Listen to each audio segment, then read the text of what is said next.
Hello friends, जय माता दी। कैसे हैं आप सब दोस्तों? फिर आ गई भंगड़े दिवाली। लोहड़ी मनाओ दी, करो तैयारी। लोहड़ी की लख लख बधाइयाँ आप सभी को। लोहड़ी की शाम है और अग्नि में दहन करने हमें सारे गम हैं। खुशियाँ आए आपके जीवन में, यही हम सब प्रण करें। और शरद ऋतु में माघ माह के आरंभ के साथ ही पंचग्रही योग में, विशेष योग में देव जाति की मंदा संक्रांति शेर पर सवार होकर मकर राशि में प्रवेश कर रही है। शरीर पर कस्तूरी का लेप लिए, सफ़ेद रंग के वस्त्र पहने, नाक केसर पुष्प की माला, हाथ में भुषुंडी शस्त्र लिए, सोने के बर्तन में भोजन करती हुई गुरुवार यानी बृहस्पति देव के दिन, अति शुभ दिन, अति शुभ नक्षत्र में, श्रवण नक्षत्र में और ध्वज योग में सूर्य के साथ चंद्रमा, बुध, गुरु और शनि के साथ पंचग्रही योग में प्रवेश कर रही है। बहुत ही खूबसूरत मकर संक्रांति है और सूर्य के राशि बदलते ही मकर राशि में बहुत बड़ी बड़ी युतियाँ, राजनीतिक हो, सामाजिक हो, ये बदलाव लाने की चेष्टा हो रही है। दोस्तों, जब भी कोई ग्रह किसी राशि या नक्षत्र में प्रवेश करता है तो इसे हम संक्रांति कहते हैं। और पृथ्वी की गति मुड़ जाने के कारण इस दिन सूर्य दक्षिणायन से उत्तरायण हो जाते हैं। वैदिक काल से ही दक्षिणायन को पितृयान और उत्तरायण को देवयान यानी देवों के दिन कहा गया है। और ऐसी मान्यता है कि उत्तरायण में जिसकी मृत्यु हो जाए उसे मोक्ष बड़ी ही सुलभता से प्राप्त होता है। जो भीष्म पितामह थे, उन्होंने उत्तरायण और मकर संक्रांति के महत्व को पहचानते हुए अपनी इच्छा मृत्यु द्वारा इस दिन अपनी मृत्यु को निश्चित किया और मोक्ष को प्राप्त किया। भगवान श्री कृष्ण भी कहते हैं, उत्तरायण के 6 महीने के शुभ काल में जब सूर्य देव उत्तरायण होते हैं तो पृथ्वी प्रकाशमय होती है और कोई इस समय अगर शरीर का त्याग करे तो उसे जन्म मरण से मुक्ति मिलती है और उस मानव का पुनर्जन्म नहीं होता। दक्षिणायन को ही नकारात्मक तो उत्तरायण को धनात्मक ऊर्जा का स्रोत माना गया है। बसंत ऋतु की शुरुआत है और पूरे भारत में फसलों के लहलहाने की खुशी में जगह जगह पर लोहड़ी मनाई जाएगी। और अलग अलग भौगोलिक, सांस्कृतिक और परंपराएं हैं, विविधता है, इस कारण इसे कहीं संक्रांति तो मकर संक्रांति, दक्षिण भारत में पोंगल, उत्तर भारत में लोहड़ी, खिचड़ी, माघी, उत्तरायण, पतंगोत्सव, कई जगह कई नामों से जाने जाते हैं। हमारे ऋषि मुनियों ने मकर संक्रांति के पर्व पर तिलों का प्रयोग बहुत सोच समझकर बताया है और इस दिन से ही कहा जाता है, दिन तिल तिल भर बड़ा भी होता है। मकर संक्रांति के बाद ही उत्तरायण में माघ मास में शुभ कार्य शुरू किए जाते हैं और सभी शुभ मुहूर्त, शादी, विवाह, गृह प्रवेश, मुंडन आदि आरंभ हो जाते हैं। किंतु इस बार ऐसा नहीं होगा भी तो सिर्फ 2 दिन मिलेंगे आपको, 14, 15, 16, बाकी 17 जनवरी से गुरु अस्त हो जाएंगे। और जब गुरु अस्त होते हैं तो विवाह कार्य, घर गृहस्थी के कार्य ये करना अशुभ माना जाता है, इसलिए इस बार विवाह मुहूर्त नहीं है। इस बार 14 जनवरी को मकर संक्रांति लग रही है और पुण्य काल आपका सुबह 8:30 बजे से शाम को 5:46 तक का है। महापुण्य काल 1 घंटा 45 मिनट का है, जो कि 8:30 बजे से लेकर 10:15 बजे तक है। और इस दिन विशेष रूप से हम स्नान और दान का ही पर्व मनाएंगे। इस दिन किसी नदी, सरोवर आदि में जाकर के स्नान करना चाहिए। कोई भी जलाशय हो, घर के आसपास तालाब हो, सरोवर हो, वहाँ स्नान करें। और पुण्य काल में कहा जाता है गंगा सागर में स्नान करने का विशेष महत्व होता है। और अगर नहीं भी है तो आपको अपने जल में ही घर में बाल्टी में काले तिल डाल करके स्नान करना चाहिए। यदि कोई इंसान बीमार चल रहा हो या ऐसे भी मकर संक्रांति के दिन तिल के उपटन का बहुत महत्व बताया गया है। तिल का उपटन सारे शरीर पर रगड़ रगड़ कर आपको स्नान करना चाहिए। ऐसा करने से मनुष्य को सुख समृद्धि मिलती है, रोगों से मुक्ति मिलती है, अच्छा स्वास्थ्य मिलता है। काले तिल देखिए आप, हर हमारे जो भी मांगलिक कार्य होते हैं, पूजा होती है, हवन होता है, विवाह उत्सव होता है, सभी में तिल की उपस्थिति अनिवार्य रखी गई है। शरीर में जो सोए हुए तत्व होते हैं, रगड़ कर स्नान करने से वो तत्व जागृत होते हैं। जीवन की अशुभता का दमन होता है, शुभत्व का संचार हमारे जीवन में होने लगता है। धर्म सिंधु में कहा भी गया है, रवि संक्रमणे प्राप्तेन स्नायाद्यस्तु मानवः सप्त जन्म निरोगिस्य निर्धन अश्यव जायत। मकर संक्रांति के दिन स्नान जरूर करना चाहिए और स्नान न करने वाले व्यक्ति को जन्म जन्मांतर तक रोगी और निर्धन रहना पड़ता है। स्नान करें, साथ ही फिर पीले वस्त्र धारण करें, हल्के रंग के वस्त्र धारण करें, नीले काले वस्त्र धारण ना करें और फिर पानी में कमर तक पानी में खड़े होकर अर्घ दें, सूर्य देवता को अर्घ दें। यदि नहीं है जल में तो आप घर की छत या ऐसी जगह से अर्घ दे सकते हैं जहाँ से सूर्य दिखाई देते हैं।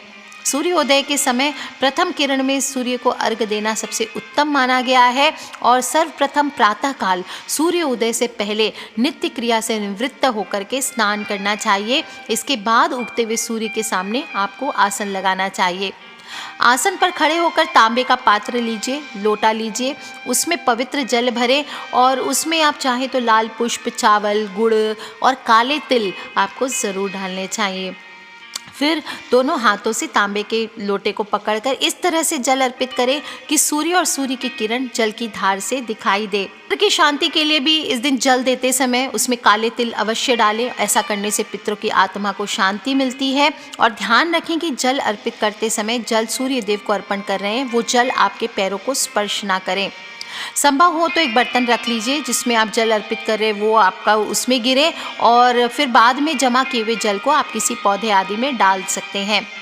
अगर सूर्यदेव नहीं भी दिखाई दे रहे हैं तो प्रतीकात्मक रूप से पूरब मुखी होकर के ऐसे स्थान पर जल दें जो कि शुद्ध हो, पवित्र हो, रास्ता ना हो, लोग आते जाते ना हो, ऐसे जगह पर आपको जल अर्पित नहीं करना चाहिए। भगवान सूर्यदेव को अर्घ देते समय ओम सूर्याय नमः, ओम भास्कराय नमः, ओम रवये नमः, ओम मित्राय नमः, ओम भानवे नमः, ओम खगये नमः, ओम पुष्णे नमः, ओम मारीचाय नमः, ओम आदित्याय नमः, ओम सावित्रे नमः, ओम आर्काय नमः, ओम हिरण्यगर्भाय नमः, ओम भूर्भुवस्वः तत्सवितुर्वरेण्यं भर्गो देवस्य धीमहि धियो यो न प्रचोदयात्। ये मंत्रों का आपको जप करना चाहिए। आप चाहें तो सूर्य देव के मंत्रों का जप करें। ओम सूर्य देव सहस्रांशो तेजो राशे जगतपते अनुकंपये माम भक्त्या गृहण आर्घ्यम दिवाकरः, या फिर ओम ह्रीं ह्रीं सूर्याय सहस्त्र किरणाय मनोवांछित फलम देहि देहि स्वाहा, ओम सूर्याय नमः, ओम गृहिणी सूर्याय नमः। इस प्रकार से जल अर्पित करना चाहिए। एक खास और दिव्य चमत्कारी मंत्र आपको बताती हूँ। कहा जाता है कि इस मंत्र को अगर मकर संक्रांति के दिन पढ़ते हैं तो हर तरह के कार्य सिद्ध होते हैं। और इस मंत्र के बारे में भविष्य पुराण में 127वें अध्याय में भगवान सूर्य अपने सारथी अरुण से भी इस मंत्र के विषय में कहते हैं कि हे खग श्रेष्ठ, मेरे मंडल के विषय में सुनो। मेरा कल्याणमय मंडल खगोलक नाम से विद्वानों के ज्ञान मंडल में और तीनों लोकों में विख्यात है। यह तीनों देवों एवं तीनों गुणों से परे और सर्वज्ञ है। यह सर्वशक्तिमान है और ओम इस एकाक्षर मंत्र में यह मंडल अवस्थित है। जैसे घोर संसार सागर अनादि है, वैसे ही खगोलक भी अनादि है और संसार सागर का शोधक है। इसलिए जैसे व्याधियों की औषधि होती है, वैसे ही यह मंत्र संसार सागर के लिए औषधि है। जो लोग भी मोक्ष चाहते हैं, मुक्ति का साधन चाहते हैं, सभी अर्थों का साधक है।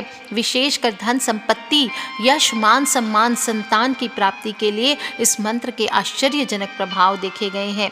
इसलिए कहा जाता है कि जो भी मनुष्य सदैव इस मंत्र का उच्चारण करते हैं, स्मरण करते हैं, इस मंत्र को हृदय में स्थित करते हैं, कहा जाता है उसकी सभी मनोकामनाएं ज़रूर पूर्ण होती है। कौन सा मंत्र है? ओम नमः खगोलकाय। इस मंत्र का आपको जप करना चाहिए। जिसकी कुंडली में सूर्य नीच का हो, वो चाहे तो सूर्य देव के सामने बैठ करके या इस घर में सूर्य यंत्र की स्थापना करके इस मंत्र का 501 बार जप करें। आप देखेंगे आपकी सभी मनोकामनाएं जरूर पूर्ण होगी। इस दिन अर्घ देने के बाद सूर्य देव से प्रार्थना भी करनी चाहिए, आशीर्वाद मांगना चाहिए। बल, बुद्धि, विद्या, धन, यश, मान, सम्मान आदि का आशीर्वाद मांगे।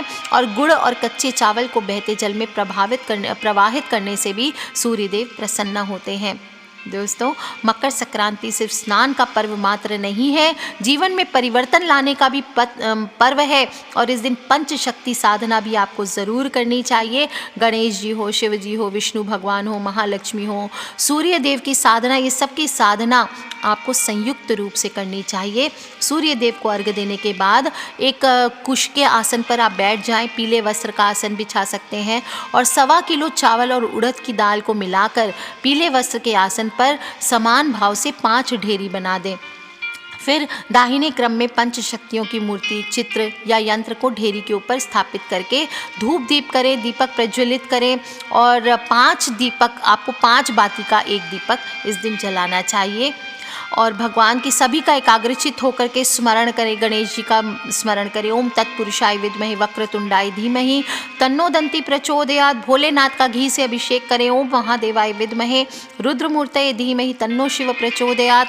विष्णु गायत्री मंत्र का जप करें। ओम श्री विष्णवे च विद्महे वासुदेवाय धीमहि तन्नो विष्णु प्रचोदयात्। महालक्ष्मी गायत्री मंत्र का जप करें। ओम महालक्ष्मी च विद्महे विष्णु पत्नी च धीमहि तन्नो लक्ष्मी प्रचोदयात्। और सूर्य गायत्री मंत्र ओम भास्कराय विद्महे महातेजाय धीमहि तन्नो सूर्य प्रचोदयात्। इस तरह से मंत्रों का जप करते हुए चंदन हो, अक्षत हो, पुष्प हो, नैवेद्य हो, फल हो, ये अर्पित करते हुए पंचोपचार पूजा करनी चाहिए।